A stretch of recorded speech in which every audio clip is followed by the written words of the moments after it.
শাকিব খান আমার ক্রাশ, এমনটা বললেন বাংলাদেশের আলোচিত ডাক্তার সাবরিনা।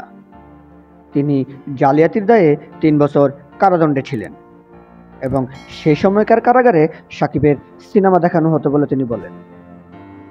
তিনি আরও বলেন, যেদিন শাকিবের সিনেমা টিভিতে দেখানো হতো সেদিন কারাবন্দীদের কাছে ছিল ঈদের দিনের মতো। আগের দিন যখন টিভির নিচ দিয়ে দেখানো হতো শাকিব খানের সিনেমা হবে, সেদিন সবাই তাড়াতাড়ি গোসল করে খাওয়া দাওয়া শেষ করে টিভির সামনে বসে যেত শাকিব খানের সিনেমা দেখার জন্য। কারাগারে শাকিব খানের প্রচুর সিনেমা দেখেছি।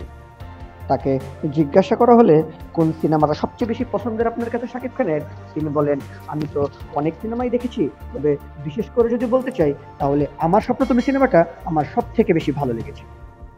তিনি শাকিব খানের অভিনয় সম্পর্কে বলেন, শাকিবের অভিনয় জগতের সার্থকতাই হলো এটা, ৩ ঘন্টা মানুষকে স্ক্রিনে আটকে রাখে, এজন্যই তিনি এত বড় স্টার।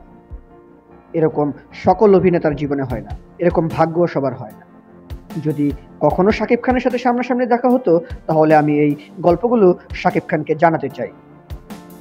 তিনি আরো বলেন, আমি একটি বই লিখছি যেখানে আমার ৩ বছরের কারাবন্দী জীবনের নানান কথা উঠে এসেছে। সেখানেও শাকিব খানের সিনেমা নিয়ে এই ঘটনাগুলো আমি উল্লেখ করেছি। সেই বইটি প্রকাশিত হওয়ার পর আমি শাকিব খানকে একটি সৌজন্য কপি দিতে চাই। কারামুক্তির পর আমি শাকিব খানের প্রিয়তমা সিনেমাটি দেখেছি, সেখানে ঈশ্বর গানটি আমার বেশ পছন্দের, আমি প্রায়ই শুনি।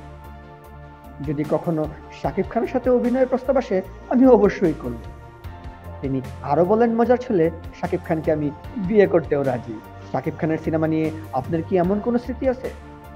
যদি থেকে থাকে তাহলে সেটা আমাকে কমেন্ট বক্সে জানান। ধন্যবাদ।